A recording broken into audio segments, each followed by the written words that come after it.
Olá, ouvintes! Meu nome é Carol Messeder. Olá, pessoal. Meu nome é Fabrício Dias. Oi, gente. Eu sou a Gabi. E a gente tá aqui para mais um episódio do Chama a Clínica, o seu podcast semanal sobre medicina, amenidades médicas e muitos outros assuntos importantes no nosso dia a dia. Hoje a gente vai se prometer num negócio que assim... Por essa nem o futuro esperava. Só faltou uma pipoquinha aqui hoje. Porque a gente vai comentar sobre o que, gente? The Pitt. E eu tô querendo indicar The Pitt na Tudo Menos Medicina há muito tempo. Mas tem um tempo que a gente não posta Tudo Menos Medicina e outro a gente tá relacionado com a medicina. Eu falei, aí vai ser meio roubar, não dá pra indicar. Tem muita relação com medicina, né? Mas enfim, você pode colocar aqui... um Tudo Menos Medicina, mas é medicina.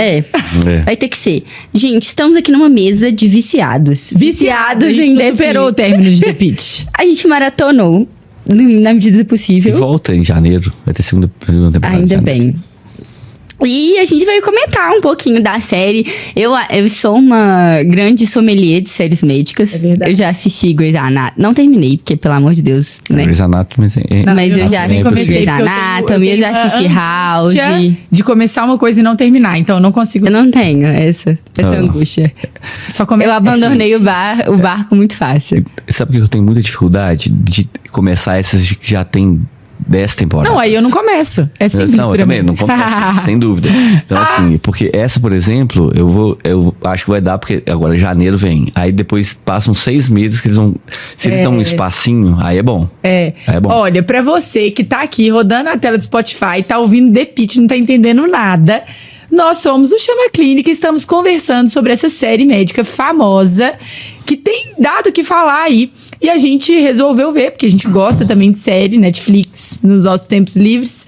E tá no é Max, tão legal. Né? Lembra que ela tá no Max. Ela tá no Max, que bom. Que é porque, pra mim, Netflix remete a todas as outras streams. E ela se passa num ambiente diferente das outras séries médicas, né? E a pegada é completamente diferente. Então é uma pegada mais vida real, inclusive no que diz respeito até as informações médicas, a abordagem de algumas condições médicas, muito próxima da realidade mesmo e do que realmente a gente faz. Sabe um fato curioso que eu achei muito legal? Além da The Pitt ter ganhado como a série médica mais realista, não sei em qual categoria, mas ganhou. Não existe música de fundo. Vocês já repararam? Todos os sons são de fato do hospital. Pois é. Verdade, não tem. Muito legal. Não, e aqui, sério, eu tô sem dar plantão na UTI, embora eu ame e tal, mas é isso, a série acontece e você vai, uma coisa atrás da outra, você vai falando assim, meu Deus, isso vai acabar. E é assim que o nosso dia acontece num plantão. Pra quem não assistiu, a série se passa no departamento de emergência, né, de um hospital nos Estados Unidos. Pittsburgh, e cada... né? Por isso The Pitt. E cada episódio é 1 hora do plantão. Quando eu escutei isso pela primeira vez, eu falei assim, nossa, deve ser parado. Mas, gente, eu nunca vi 1 hora tão ocupada na vida. E aí, no primeiro episódio, a gente tava vendo, eu e a Gabi vimos juntas. Ela tá assim, é assim mesmo o plantão? Eu falei, é assim mesmo, por isso que você não consegue pegar no telefone. É óbvio, gente, tem dias mais corridos, dias mais tranquilos. Mas, no geral, assim, ali, né, nem UTI, né, departamento de emergência, as coisas vão chegando mesmo, tudo junto. Ali é um departamento de emergência de alta complexidade, né? Sim. Então ali porque é trauma, né? Então assim, é um centro de referência em trauma, além de clínico, né? Assim, de doenças clínicas, também de doenças cirúrgicas e trauma. Então, e diferente do CTI, porque eu acho que aí 12 horas seria monótono. Talvez.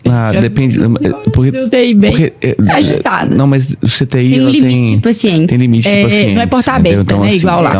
Então você teria, se você tem 10 pacientes, tudo bem que eles podem intercorrer, pode ser um plantão mais difícil, mas você ficaria preso na história, muitas vezes, de um paciente só.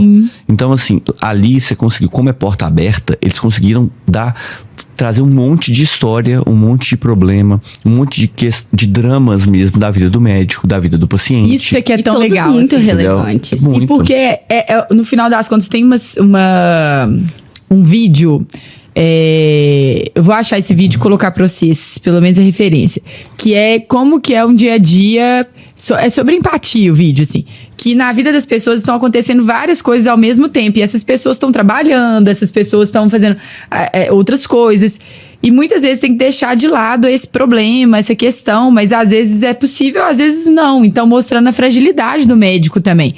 Para contextualizar um pouquinho mais, vocês então se passa nesse ambiente de emergência de um hospital de porta aberta dos Estados Unidos. E lá tem um preceptor, que é o chefe, né, do serviço de emergência. É o chefe do plantão. O Robbie, tem nosso coração. A gente ama o Robbie. Ele é o meu preferido.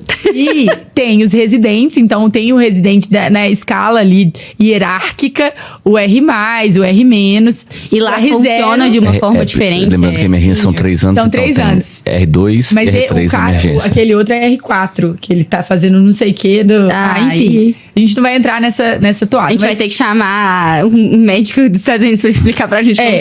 Eles têm os residentes representando o R3, R2 e R1. E os acadêmicos que estão chegando na primeira hora, é o primeiro dia dos acadêmicos. Então, se você é acadêmico, você vai se identificar. Se você é residente, você vai se identificar. Se você é preceptor, você vai se identificar. Cara, todo mundo. E às vezes são acadêmicos de diferentes épocas da faculdade. Épocas da faculdade e lugares também, tipo, escolas diferentes. E foi muito engraçado que a gente começou a assistir. Eu estava literalmente começando o internato. Aí no meu primeiro dia eu mandei mensagem pra aquele e falei assim: eu tô me sentindo depite. E as coisas bobas, sabe aquela internícia, existe esse termo, né? Quando o interno faz uma bobagem. Eu falava, gente, eu tô fazendo a internícia que eles fazem. É legal, assim, como é que eles evoluem em 12 horas. É claro que isso mimetiza, eu consigo trazer isso muito pra evolução de vocês ao longo do estágio, por exemplo, ou do próprio residente ao longo da residência. Claro que ali é de uma velocidade muito mais rápida, que é pra a série ficar dinâmica.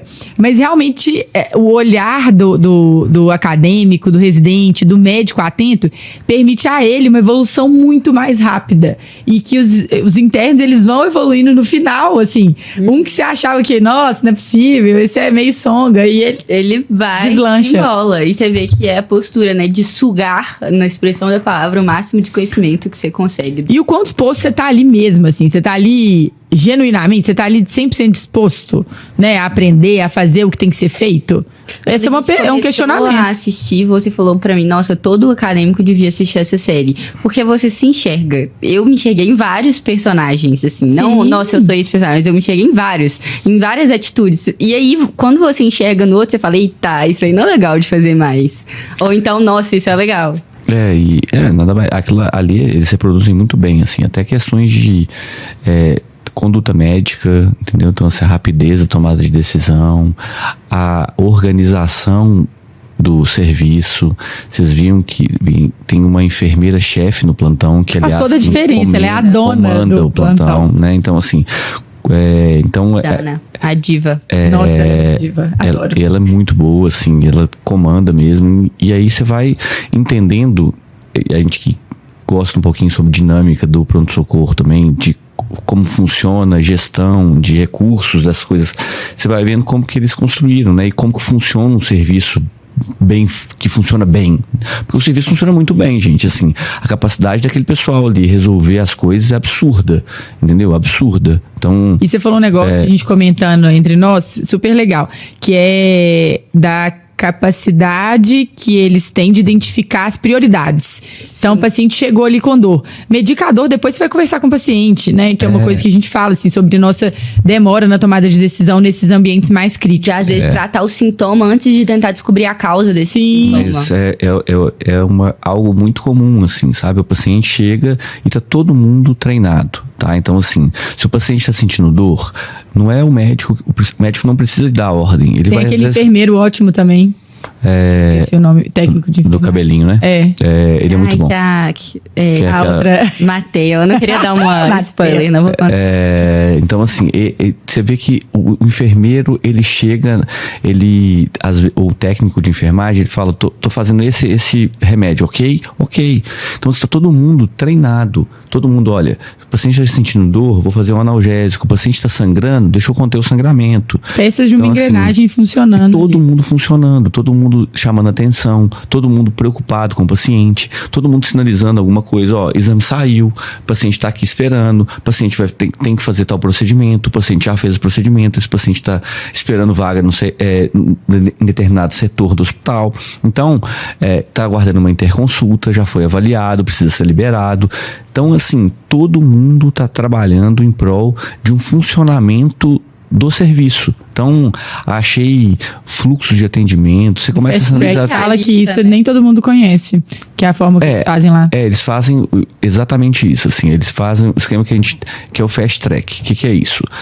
O médico vai até o paciente, não é o paciente, você vê que não tem consultório. Você reparou na série que não tem consultório. Então, assim, existe um médico triagista, que é uma das residentes que fica na porta do hospital. Muitas coisas ela vai liberar para... Maquei, exatamente. Ela libera da porta. Ela resolve manda embora. Ela tá ali para isso. E aí, os que entram na ambulância, essas coisas já estão colocadas lá dentro. E ela vai colocando, ó, esse paciente não adianta, eu não vou resolver isso aqui agora. Coloca ele lá dentro. E os pacientes são colocados nos boxes. E aí, tem a tela, lá eles funcionam como tela, que pode ser... Você pode ser comunicado, mas lá ele tem a tela que a pessoa olha, box tal, tem esse paciente com essa queixa, deixa eu ir lá atender o paciente. E aí você pode atender o paciente, se você vai liberar direto, você vai mandar ele embora. Eu vou pedir algum exame. Você está lá no computador, você já pede algum exame. E aí você pede o exame, esse paciente tem um técnico de enfermagem junto com você no box, ele coleta o exame, já manda o laboratório para análise e depois ele vai te cobrar. Tem alguém, ele precisa reavaliado. Em alguns serviços lá não funciona assim, mas em alguns serviços existe o médico reavaliador, que ele passa só reavaliando os pacientes. Ali tem o papel do Rob, que ele gere todo mundo, então ele discute todos os casos.